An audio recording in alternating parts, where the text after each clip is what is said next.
Det här inslaget presenteras i samarbete med Facebox, en svensk laddbox med automatisk lastbalansering och minimalistisk design. Macrent, din fullserviceleverantör med Sveriges största Apple-lager. Samt Kempower, tillförlitliga och lättanvända snabbladdare för elbil, lastbil och båt. Hej och hjärtligt välkomna, Peter Esse här. Befinner mig utanför Elmia och det är lastbilsmässa i Jönköping. Hur står det egentligen till med elektrifieringen runt lastbilar? Jag kan säga att de där bussarna som står där och på tomgångar, de är inte elektrifierade. Men lastbilar, det är en hel del. Så vi ska gå in och ta tempen i en bransch som är några år efter elektrifiering av bilar. Kanske 4-5 år. Ja, det är 5 år, men 3-4 år i alla fall. För här är mycket fossilt. Men det är också mycket nya elektrifierade lastbilar. Häng med in! Och vi börjar med nya Volvo FM Low Entry Electric. Och det är någonting så unikt som en lastbil som enbart finns i el. Så den är framtagen i grunden med el i tanken. Och det är just här jag tror det kommer att börja elektrifiering av lastbilar. Och nej, tyvärr Volvo, nu menar jag inte att det just börjar här och nu med denna lastbilen bara. Nog att Volvo är framstående i elektrifiering av lastbilar, likväl Scania och Mercedes. Men just med det här lokala. Den här bilen passar ju exempelvis bra till sophantering, men också till bud, terminalkörning. Det är onekligen lite smidigare upp. Det handlar också om att vi ser vårt närområde bättre. Digitala backspeglar, gigantiska backspeglar dessutom. Och även nedstigning. De är ju höga lastbilar i normala fall. Motorn är på 330 kilowatt. Beroende på om jag kollar på skylten eller om jag frågar personalen så är det 5 eller 4 batterimoduler på 90 kilowattimmar respektive. För här är en stor batterimodul, 90 kilowattimmar, väger 500 kilo. Och då berättar de att när en kund är intresserad av en elektrifierad Volvo, då gör de en behovsanalys. De har lite verktyg för det och se hur långt behöver du köra, hur kör du. Och sen så är det minst 3 av dessa modulerna, max 6 beroende på då distans. Och det är klart, tar du bort 2 av dessa för du inte behöver dem, då har du 1 ton extra lastvikt. Och här har vi motorn, eller egentligen motoren där, för det är ju 3 stycken. Totalt sett om vi har 4 så kommer vi upp i 490 kilowatt sammankopplat hela enheten med växellådan.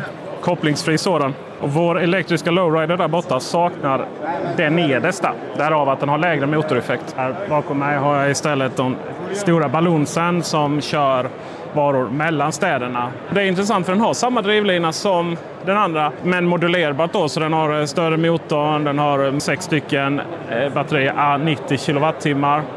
Men den laddar lika långsamt, det är 250 kilowatt, och Volvo menar väl att det ska räcka. Några som har lite snabbare laddeffekten så är Scania, och vi har en helt ny generation lastbilar ifrån dem, så de har lite olika drivlinor. Och vår 45 S här, den har en laddeffekt på 375 kilowatt och batterierna är på över 600 kilowattimmar. Dock kan vi använda runt 500 kilowattimmar. Vi har en jättestor buffert på ellastbilar, för de vill ha den här höga laddeffekten, jättehöga laddeffekten hela tiden, så att de kan ladda sina 45 minuter och sen köra vidare. Räcker vi det mellan 30 till 45 mil beroende på hur många ton vi lastar, upp till över 60 ton. Som son till en skogsbonde från Blekinge så jag har alltid tänkt det här med skogen och köra ut stora dieselhäckar. Om samma Scania 45, alltså 450 kilowatt motoreffekt. Men bak till så har vi då bara att lasta hela skogen. Hydrauliken kopplar på precis samma sätt som om det vore en diesellastbil. Men istället för att ha tomgång så är bilens högvoltsbatteri aktivt och går det via vanliga samma motor. Så det är ingen separat motor för detta. Vi får en kompromiss. Det är ganska stora batterier, de väger rätt mycket, så ungefär 2,5 ton mindre nyttolast på denna. Men ganska säkerligen så mycket billigare drivmedelskostnader. Det är inte bara lastbilar som är elektrifierade, nu är det alltså släpet också. Vi har e-trailer. Det här släpet har batterikapacitet upp till 600 kWh. De har lite olika konfigurationer, 100, 200, 600. Och drivning sker på mittenaxeln. De säger att de kan i princip förlänga distansen för hela ekipaget. För det underlättar ju rejält då för dragbilen. Ladda gömmer de med över 300 kilowatt. Så det ska till ganska så rejäla laddstationer då om du både ska ladda dragbilen och släpet samtidigt. Men intressant och spännande koncept. Har inte riktigt börjat säljas ännu, men kommer i september. Nyaste och kanske för dagsläget mest imponerande är ju då Mercedes nya e-Actros 600. Strömlinjeformad historia, minst sagt. Här är inga fake-grillar, ingenting. Det här är utvecklat i grunden för elektrifiering. Det som är häftigt är att det är helt plant golv. Det går att bygga lastbilar rejält annorlunda när vi inte har en stor motor precis under där vi sitter. 621 kWh batteri, räckvidd upp till 50 mil. 600 kilowatt maximalt, men vi kan brumma på med kontinuerlig effekt på 400 kilowatt. LFP-batteri, andra typer av batterier än vad som de andra övriga lastbilstillverkare har valt. Och egentligen är det ju klassiskt att använda NCM-batterier bilar, lastbilar. Men just LFP-batterier kommer allt mer och mer i de flesta sammanhang. Och Mercedes har verkligen lyckats få upp laddeffekten på dem. Men det finns ju inga megawattladdare i Sverige för närvarande. Men det finns en hos Kempower ståendes som i alla fall kan visa hur kontakten ser ut på dem. Kempower är förut också en av mina sponsorer. Tack för det. Stefan, du jobbar med försäljning i Sverige. Det stämmer. Kempower satsar ju både på billaddning men också lastbilsladdning. Absolut, ja. Och vad är egentligen skillnaden i det?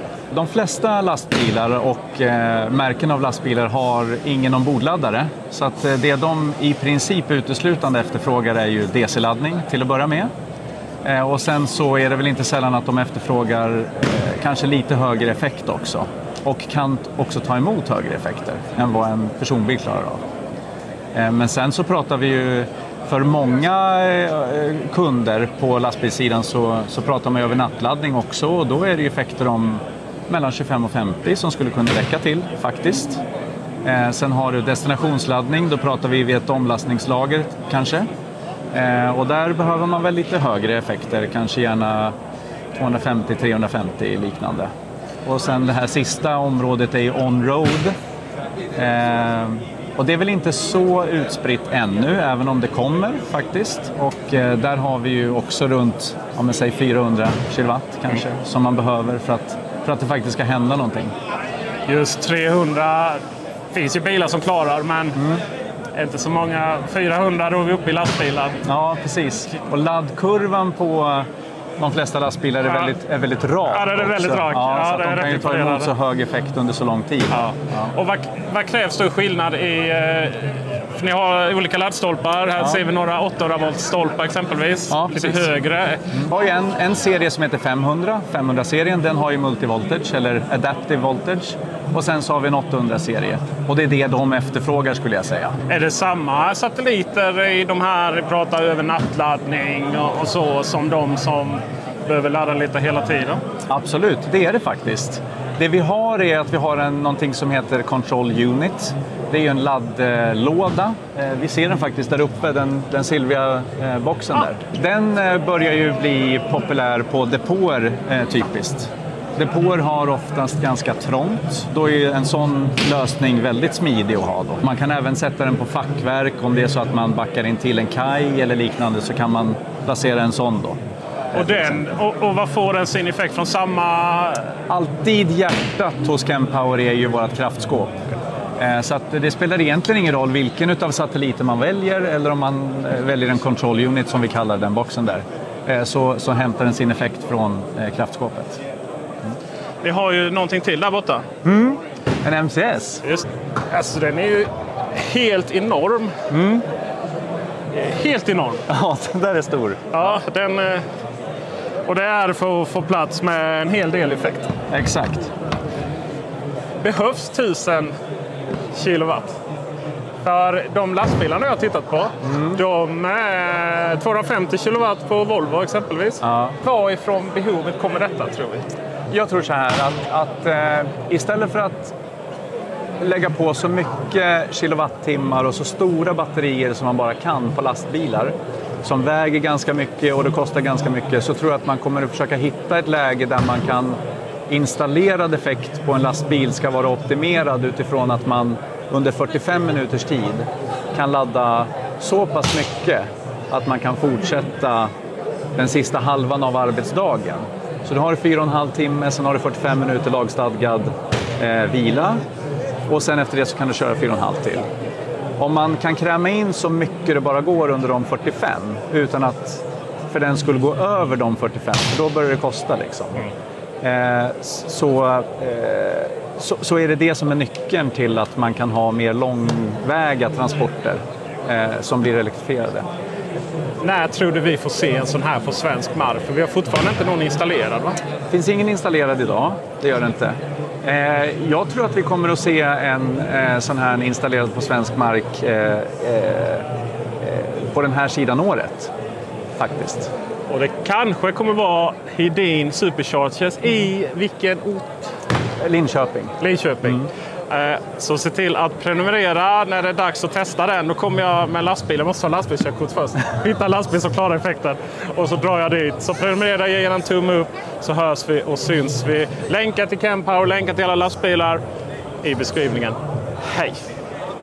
Det här inslaget presenterades av Facebox, en svensk laddbox med automatisk lastbalansering och minimalistisk design. Macrent, din fullserviceleverantör med Sveriges största Apple-lager. Samt Kempower, tillförlitliga och lättanvända snabbladdare för elbil, lastbil och båt.